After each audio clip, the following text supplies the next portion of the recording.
পথশ্রী প্রকল্পের রাস্তায় বেনিয়মের অভিযোগ উঠল বাঁকুড়ার মেজিয়ার বেনাগাড়ি থেকে মুরগাবনি রেললাইন পর্যন্ত 2 কিলোমিটার রাস্তার নির্মাণে উদ্যোগী হয় রাজ্য সরকার।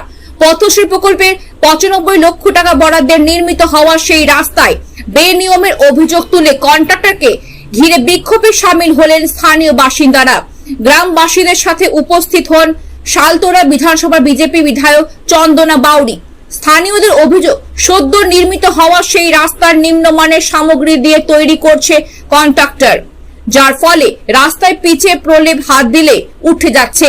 বিধায়কের অভিযোগ, বরাত পাওয়া সংস্থা স্থানীয় শাসক দলের নেতৃত্বকে কাটমানি দিয়ে নিম্নমানের রাস্তা নির্মাণ করছে। এই রাস্তা 6 মাস টিকবে কিনা তা সন্দেহ প্রকাশ করেছেন বিধায়ক। এই রাস্তার ওপরে নির্মাণ হচ্ছে একটি কালভার্ট, সেই কালভার্ট নির্মাণেও বেনিয়মের অভিযোগ তুলেছেন সকলে। স্থানীয়দের অভিযোগ, স্থানীয় মানুষজন কোনো দাবিকেই গুরুত্ব দিচ্ছেন না কন্ট্রাক্টর। অবশেষে বিধায়কের উপস্থিতিতে কাজ বন্ধ রাখার হুঁশিয়ারি দিলেন বিধায়ক, যদিও কন্ট্রাক্টর তার বিরুদ্ধে ওটা অভিযোগ অস্বীকার করেছে। বিধায়কের এই উক্তিকে উড়িয়ে দিচ্ছেন তৃণমূল পরিচালিত পঞ্চায়েত সমিতি সভাপতি। অভিযোগ পেলে খতিয়ে দেখার আশ্বাস। গ্রামবাসীর অভিযোগ হচ্ছে রাস্তা ঠিকঠাক হচ্ছে না, এবং যে কাজটা হয়েছে এখন আপাতত সেই কাজটা এসে আমি নিজে চোখে দেখলাম যে পিচটা উঠে যাচ্ছে, পুরো হাত দিলেই পিচ উঠে যাচ্ছে, মানে এরকম রাস্তার অবস্থা। আর একটি কালভার্ট হচ্ছে, যে কালভার্টিতে এখনো পর্যন্ত মানে গ্রামবাসীর যেটা অভিযোগ, সেই কালভার্টিতে কোনো রড দেওয়া নাই।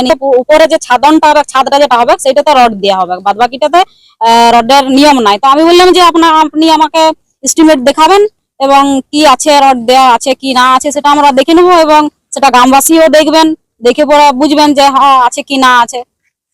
দেখুন কি বলবো, এখানে পশ্চিমবঙ্গের অবস্থাটাই এরকম, কারণ এদের অনেক মাথা আছে, তো সেই মাথাদেরকে প্রচুর টাকা খাওয়াতে হয়। তা না হলে তাদেরকে যে কাজগুলো যারা পায়, ঠিকাদার যারা, তাদেরকে তো ঠিকার কাজগুলো দেওয়া হয় না। যদি তাদেরকে টাকা না খায়, তাদেরকে ঠিকার কাজ একটাও দিবে না। তো এই সরকারের যত প্রকল্প আছে, শুধু এই রাস্তা না, যে কোনো আপনারা ড্রেনের থেকে শুরু করে দেখুন, যেখানে দেখবেন সবখানেই কাটমানি আছে এবং বড় বড় নেতাদের মানে হাত আছে, এবং তারা সেই টাকাগুলো, সরকারের টাকাগুলো খাওয়ার জন্য বিভিন্ন জায়গাতে তারা দালালি করে বেড়ায়, এবং পঞ্চায়েতে এবং বিডিও অফিসে তারা বসে থেকে পরে এইগুলো সেটেলমেন্ট করে। অবশ্যই এটা তো আপনারা দেখলেন, নিজে চোখে দেখলেন যে হাত দেওয়া মাত্র ওই যে পিচটা দেওয়া হয়েছে সেটা জুরজুর করে ভেঙে যাচ্ছে। আমরা ঘরে যে মিঠাইটা পাকাই সেটাও শক্ত, কিন্তু এইটা যে পিচটা আমরা দেখলাম হাতে মিলে গুঁড়ো হয়ে যাচ্ছে। এখনো পর্যন্ত 10-15 দিন হয়েছে, মানে 1 মাসও যাবে কিনা সন্দেহ। এই তো রাস্তার অবস্থা, পরে কি হবে? গ্রামবাসীও সেটি অভিযোগ করছে যে পরে আমরা এদিকে 5-6টা গ্রাম আছে, এই রাস্তাতে পেরোনো যাবে, আবার যেমন কাজ ছিল তেমনি হয়ে যাবে, আর সরকারের টাকা লুটপাট করে নেবে নেতারা। এখন আপাতত বললাম তো যে রাস্তা, উনি বলছেন যে আরো নাকি ওইটার উপরে আরো পিচ হবে, জানি না কিভাবে উনি করবেন। নিচে যে পিচটা আছে একটু আদ্রু, সেটা তো তুলেন নাই, তার উপরেই পিচ চাপিয়েছেন, এবং 1/2 ইঞ্চিও না পিচ দিয়েছেন, এবং সেটা উঠে যাচ্ছে কোথাও জিরো। তো সেই জায়গাতে উনি বলছেন যে আরো নাকি ওইটা রিপেয়ারিং হবে, তো জানি না কিভাবে উনি করবেন, কি নিয়ম আছে, কিভাবে মানে ওনাদের যে এস্টিমেট সেটা আছে, আমি তো দেখিনি এখনো। তো যদি সেরকম থাকে, উনি যদি করেন, গ্রামবাসীও দেখবে এবং আমিও আবার আসবো 2 দিন। আপাতত কাজ বন্ধ। লিখিত অভিযোগ আমি পাইনি, যদি পাই তাহলে সেটা খতিয়ে দেখার চেষ্টা করবো। ছাড়ুন তো আমার কথা, উনি তো অনেক রকমই বলেন। উনি ভোটের সময় এলেন, কোনো মানুষের যে সুযোগ সুবিধা কোনো তো খতিয়ে দেখেন না। ভোটের সময় তিনি আসেন, তাছাড়া ওনার কোনো পাত্তা পাওয়া যায় না। তিনি যে অভিযোগটা করছেন সেটা ভুল, একদম দেখার চেষ্টা করবো। উনি যে বলেছেন সেটা আমাদের খতিয়ে দেখতে হবে, তারপর ওনার সেরকম ব্যবস্থা নিয়ে যাবে। ওনারা বলছেন যে আপনারা কাটমানি নিচ্ছেন, টাকা নিচ্ছেন কন্ট্রাক্টরের কাছে, সেটা ওনার প্রমাণ করে দিতে হবে। কিভাবে আমরা কাটমানি নিচ্ছি না কি নিচ্ছি সেটাকে প্রমাণ করতে হবে। যে মানে কমপ্লিট না হলেও তার আগেই তো দেখা যাচ্ছে যে রাস্তাটা এমন ভাবে করা হয়েছে যে কমপ্লিটের মুখেই তার আগে উঠে যাচ্ছে রাস্তা, পিচ এমনিতে উঠে যাচ্ছে, করে আসছে, একদিক থেকে কমপ্লিট করে আসছে, আমরাও দেখতে পাচ্ছি। কিন্তু যখন দিন 10 পেরিয়ে যাওয়ার পর দেখা যাচ্ছে পিচ অটোমেটিকলি উঠতে শুরু করছে, তাহলে এরপর আবার কি কমপ্লিট করবে তারা? একদম নিঃসন্দেহে তারা অপচয় করছে, কারণ রাস্তা যেভাবে টাকা দিচ্ছে সেভাবে কাজ হচ্ছে না।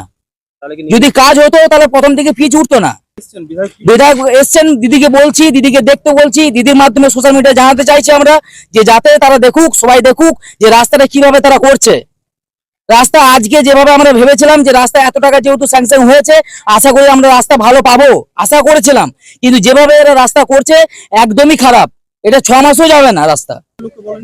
বলেছি, তাদেরকে বলা হয়েছে, তারা বলেছে হ্যাঁ ভালোভাবে করার চেষ্টা করব, কিন্তু তারা যে এইভাবে চেষ্টা করে আমরা বুঝতে পারিনি। কারণ এই রাস্তার ভিতরে অ্যাম্বুলেন্সে যাতায়াত আছে, অনেক দূর থেকে অনেক পেশেন্টরা যাতায়াত করে, কিন্তু এরকম যে রাস্তা আছে, কিন্তু দেখা যাবে কি যে কিছুদিন পর অ্যাম্বুলেন্স এই রাস্তায় যেতে যাবে না, টোটোরা এই রাস্তায় যেতে যাবে না, বড় কোনো ট্যাক্সি বা কোনো বোলারও কোনো কেই এই রাস্তায় এমন অবনীত হবে যে রাস্তাতে কেউ যেতেই যাবে না, কোনো পেশেন্টকে নিয়ে যেতে যাবে না।